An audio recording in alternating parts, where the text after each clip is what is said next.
man, what he was worth every cent. He was Mhm. worth every penny. Mhm. And, we don't need to do the obituary, I guess, now because he is still a member of the team. Um, sort of, he's not going to play.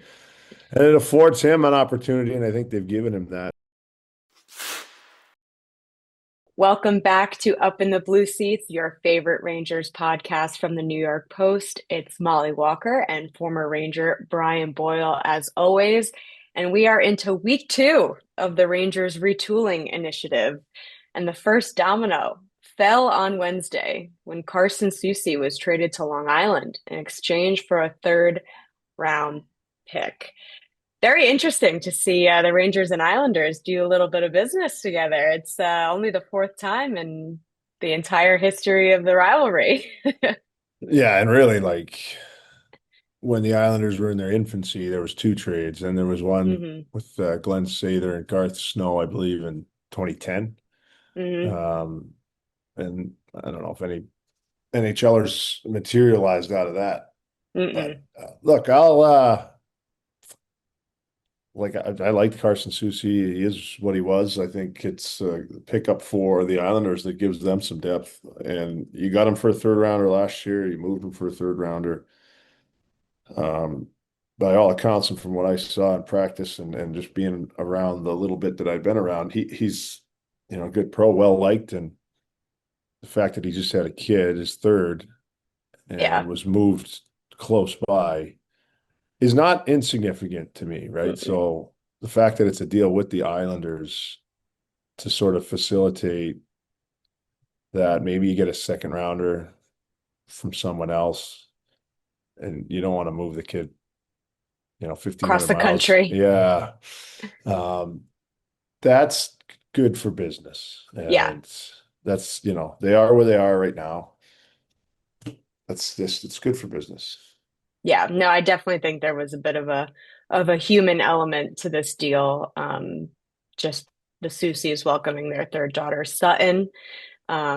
And the trade to Long Island obviously allows the Soucy family to remain local while caring for the newborn. But at the same time, on the other side of that is this also kind of tells me that the Rangers are very open for business. It doesn't matter who you are. It doesn't matter in the trade history or anything. They are 100% open for business. And that was the first domino to fall here. And I think the next one that we're all just kind of waiting on is obviously Artemi Panarin.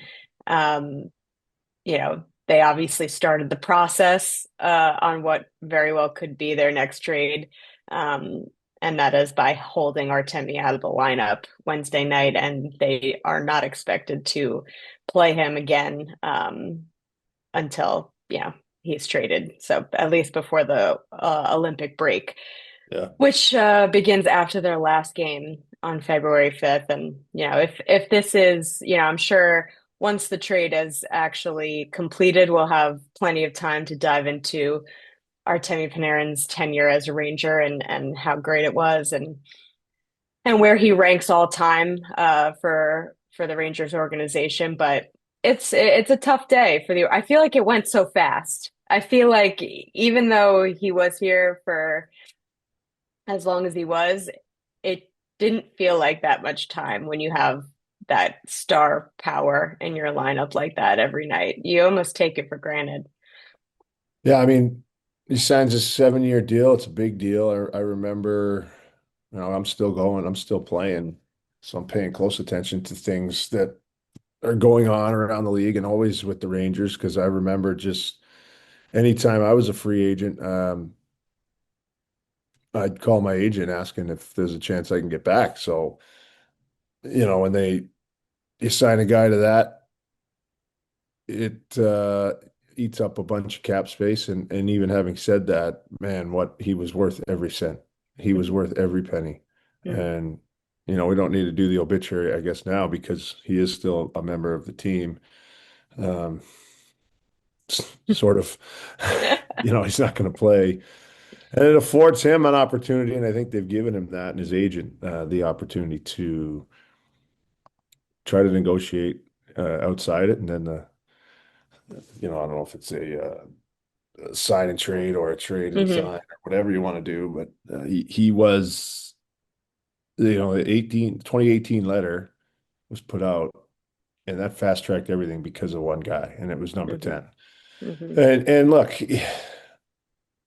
he's there were deficiencies in his game that were you'd absolutely take because of what he could do. He could bring people out of their seats. So from an entertainment factor, yeah, he checks every box. Fans go, little kids want to watch him. They get the jersey, and fans are getting out of their seats watching this guy play because he's such a unique player Mm. and just a brilliant offensive mind. Which I look at players now as a coach for youth guys and try to take things and I can't teach anything that he does. It's incredible. Like it really is the way he manipulates space. Yeah, he was a great Ranger. Should be remembered as such. I know you probably weren't on the ice against him very much during your 7 leagues, 7 seasons overlapping with I him, had to but kill penalties still. It was not a ton of fun. what was he like to face as an opponent from where you were sitting? It was magic. Like you think you have him boxed into a spot and he would find space to get a pass through. I remember having him angled, blocked out, nowhere for him to go. You know, I've got my left shot stick on his right and he can't. And then he just will do like a step back, almost like Steph Curry, Mm. which people don't do on the ice, and find a guy streaking with speed. Like, how did that get through me? I don't know how he just did that. And, has two or three options in his mind and that he can go to if he gets boxed in or gets in trouble because he never looked at the puck. His vision is elite and he can still wire it too. He can shoot it, beat you with a shot.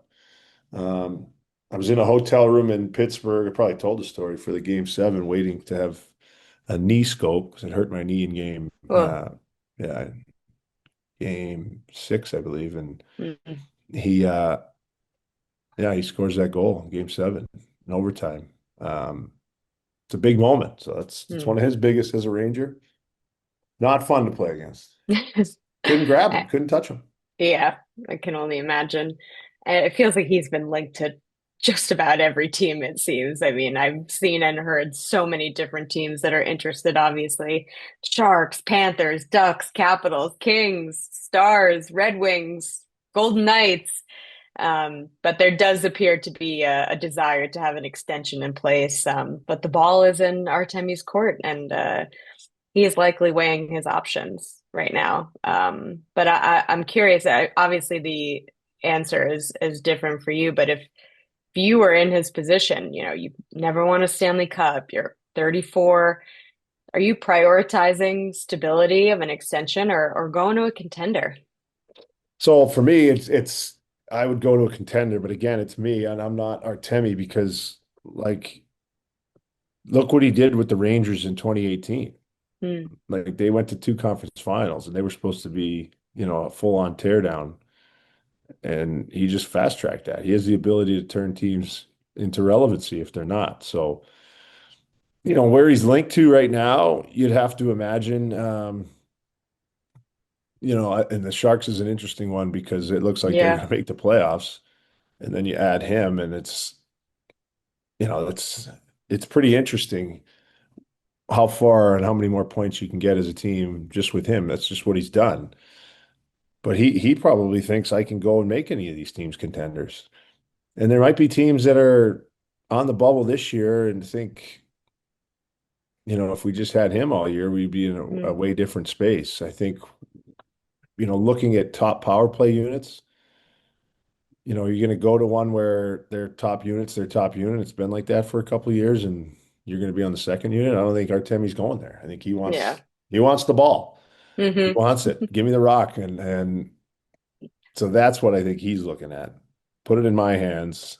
And that's how he should think, because why wouldn't he? Look at his numbers. He's been a Yeah. superstar in this league, top 5 winger for sure in almost every year he's played in the NHL. So his mindset would be different than mine because he's just way better of a player. Um, Quite simply, but different facets. if you can find a team that's close and you still get the Yeah. rock and it's still in your hands, That's the best of both worlds. They give you the extension you want, and everybody eats, everybody's happy. Yeah, San Jose is a real interesting spot for me. And San Jose Hockey Now did report that they have inquired, and apparently he would be willing to extend in San Jose. I mean, it makes sense for a lot of different reasons, but they have the cap space. They also have assets the Rangers could want. They've got some prospects. Mm. Um, and people, can you imagine Artemi lining up alongside Macklin Celebrini? Uh, I mean, I just watched them up close. That kid doesn't make sense. Yeah, 19 years old, what he's able to do is, I mean, they're going to compare other draft picks to this kid, and it don't. Like his two-way plays, it's ridiculous for a 19-year-old. And the skill level's off the chart. That guy he is unbelievable watch right now. yeah. And we all know that Jury and Sharks GM Mike Greer are obviously buddies and they've got a history there. So Hmm. could see some business between those two clubs sometime soon, perhaps. Um, Moving on a little bit, we've got some positive injury strides. Adam Fox, Connor Sherry, Igor Shesterkin are all skating again. Igor more so by himself, but Fox joined the team the other day, which is a really Yeah. encouraging sign, obviously in a red non-contact jersey. So yeah, that's a positive update on that front, but it's a really interesting position for the team to be in, and especially a guy like Sullivan. I've found his responses to how he's handling this whole situation to be very interesting because we all know that Mike Sullivan likes to win. and, Yeah. and the Rangers haven't been doing a lot of that lately, and he obviously just left not a similar situation, but in a different type of way in Pittsburgh. But obviously, I feel like a lot of the reporting around their their parting of ways was not seeing eye to eye on the timeline back to success. So the fact that he is now back in this sort of situation where it's kind of murky on how long it's going to take for them to, be competitive again. It's interesting to see how he's been navigating it. But he says that he's, obviously fully committed. But I was asking him today if he can now,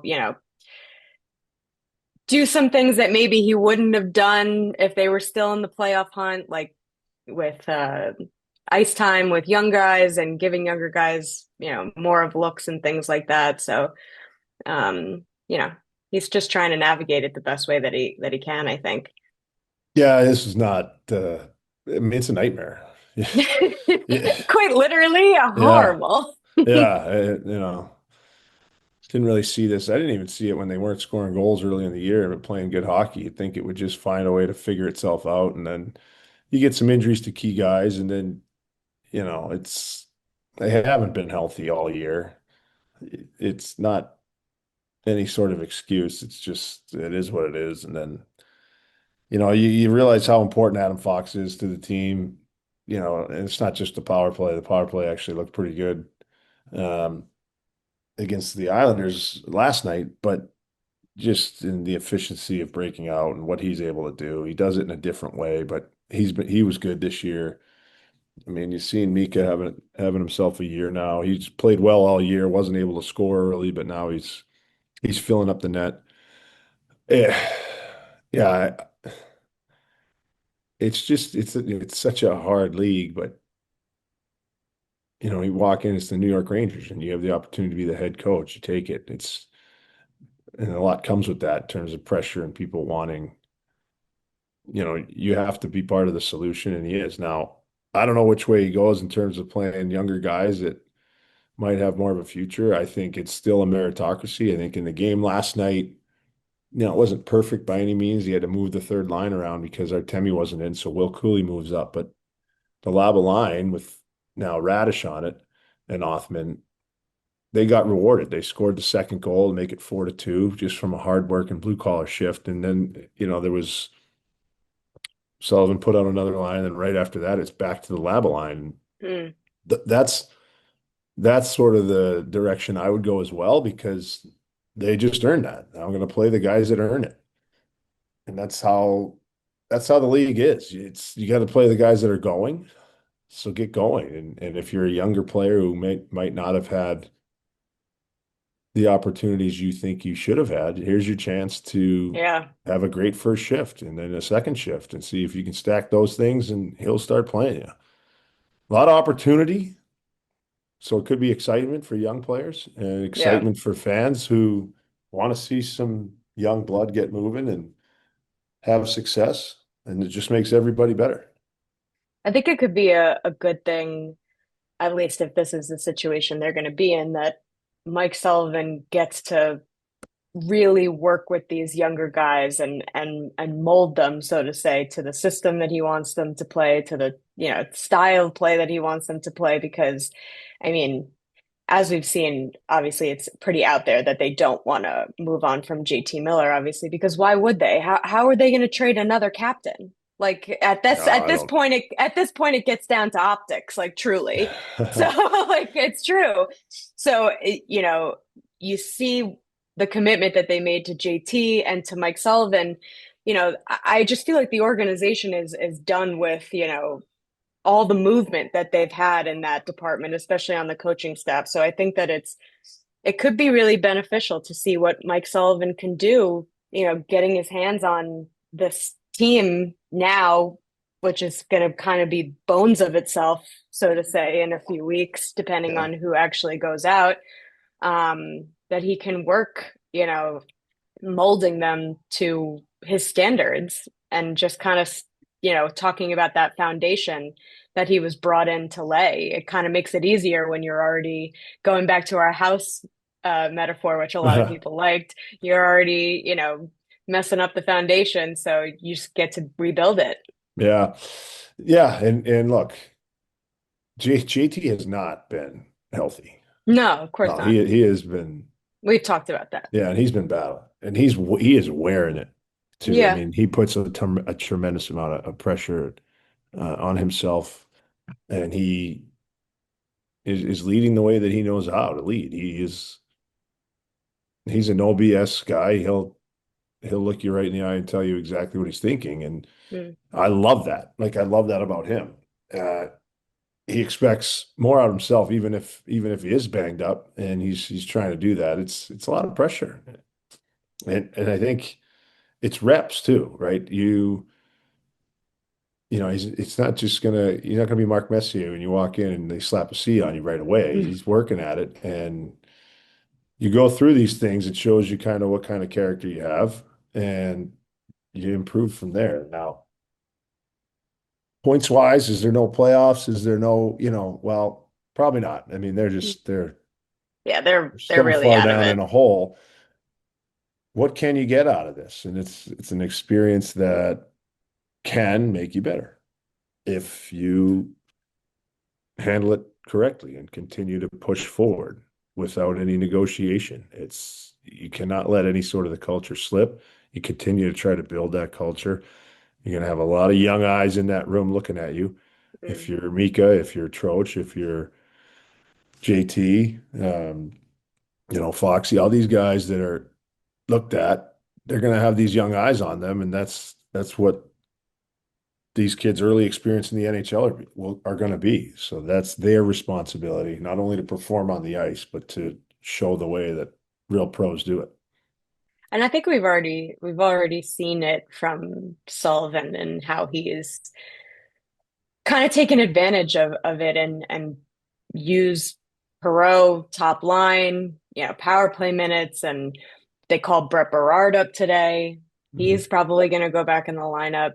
So I think that, I mean, Robertson scores an OT winner the other night. He played That over was 22 awesome for the, minutes. Like he played yeah, a that was lot. awesome for the There's kid. a lot there for him. Yeah. Physicality, speed, he can skate. It's decision making that they're working with him on, and that's where you can be a little more patient, um, because he has abilities that you can't teach. He's a big boy that can move and shoot. Like work with him and sort of mold him into the player you want him to be, and don't take away some of the things his instinctual Mm. play that shows you he can win a game. Yeah, 100%. So I think that we've seen the shift toward the youth in the lineup already to begin with, um, which I think is a good showing on Sullivan because I know that one of the knocks against him coming from Pittsburgh was the way that he managed the youth, but obviously they didn't have that much youth in No, they went Pittsburgh for it over like, that time. yeah, I Yeah. mean, when they won, they had, Brian Rust and Yeah. Jake Those are Gensel different coming up, circumstances. Yeah, but he they were was also mid down there round. with them. Yeah, they were mid round picks. That's true. He knew them, but and they turned out to be superstars. I don't think like Hmm. Gensel was a third rounder, and probably because of his size and stature. But then you don't realize the IQ's off the charts, so it's easy to work with the guy. Hmm. He's a superstar. Yeah. Um, yeah, how do you make these other guys that? They're harder to find now. Like the way the kids train and how they all are developed, it's such a skill-based system, not a lot of thinking. That's a different podcast. Not That's ours. a Not different up in the blue podcast for seats. me. Yeah. Not doing a lot of thinking over here. Um, as far as on the ice, obviously the product hasn't been great. Oh, man. I mean, all right, let's talk about I'll just Yeah, two we'll eight run and one in the down. last 11. And go ahead. What are your thoughts on the loss to the Islanders on Wednesday night? They play again tonight, Thursday, and the Islanders have a chance to sweep the season series against the Rangers for the first time in a decade. Yeah, so I was at UBS doing some studio. So I did like the pregame and I was just watching the game and then I would do intermissions. There's one Islanders fan who's like, yeah, I think he was yelling at me. Where like, hey, like, bro, I'm in the arena like you're in the arena now. I'm not on the ice. So if you want to come over here and yell at me, like, yeah, we'll have a conversation. See what you say when you're nose to nose with me. Yeah, He there didn't will want to be walk nose up to the, nose. yeah, he didn't want to waddle up the stairs, put his nachos down and have that conversation. So I thought that was interesting. But look, I mean, till the 10-minute mark, they were fine. They're on the road. They're playing a pretty simple game. They were fine. Then the Islanders put on a little surge. The Horvat line came out against the Carrick line and had a bunch of zone time. Islanders get a couple power plays. They score on one. Andre Palat, as predicted by me, was going to fit in just fine and play really well because he's a great player and a great teammate. Scores a beautiful goal in the power play. They're up 1-0. They score again. And the Rangers didn't quit, man. They fought back, got a nice power play goal. The power play looked great. I mean, he had Lafreniere in front. He was getting some chances. 5-on-5, still work to be done with Alexis Lafreniere, but on the power play, he was showing what he could do a little bit. And their power play looked great. Mika scores a goal. And then they go to the second period. It's sort of the same. They're playing fine. Everything's in control. They're looking to tie it up. And Sam Carrick gets his stick stepped on and the arm goes up from the ref. And then, he's probably pissed. So he gives a little shove to the back. The kid falls. The other ref's arm goes up. So now they're going to be down two. And I'm looking at it like, what the hell's going on? And Matt Rempe goes and finishes a check to a turning player. And it's not even a penalty. And then three guys jump him and rip him down to the ice and like hit him in the head a bunch of times and whatever. That's fine. I actually like that the Islanders did that. Like that's a team there. They've been doing it all year. Anybody touches Hmm. Schaefer, anybody like they go after Hmm. it. And that's Yeah. like I was impressed with the Islanders. I am not criticizing the Islanders at all. No. I'm criticizing the refs because there in no way is there no infraction on that play against the Islanders. But anyways, the Rangers have to kill a 2-minute full-on 5-on-3 and then a 5-on-4 after. They do a brilliant job killing the 5-on-3. And then they're like 28 seconds away from killing the rest of it. And it's just, a turn the wrong way with a stick leading to a one-time goal for Matt Barzal. And then you saw the air come out of the team. Hmm. The next shift, Pajot scores on just a hardworking play where, Kyle McLean, who, his dad's the man. I love his dad. And I love the kid too. Great player. Gets away with holding the stick. and they score right after. And I'm like, how do you not get anything? And then it's 4-1 and the game's sort of over and the Rangers get two shots in the third period. And I'm like, that is what you Oof. see. You cannot see, I don't care what the score is, you cannot see that, especially with a team you're playing again the next night. Yeah. That was like half the game's fine. Unfortunately, you got to play 60. And Yeah.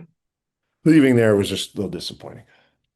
Yeah. I mean, the Rangers have been having periods like that since last season. You know, Yeah, it's become kind of like a periodic thing for them where they just disappear for an entire period at a time, which is it's crazy. obviously no way to play.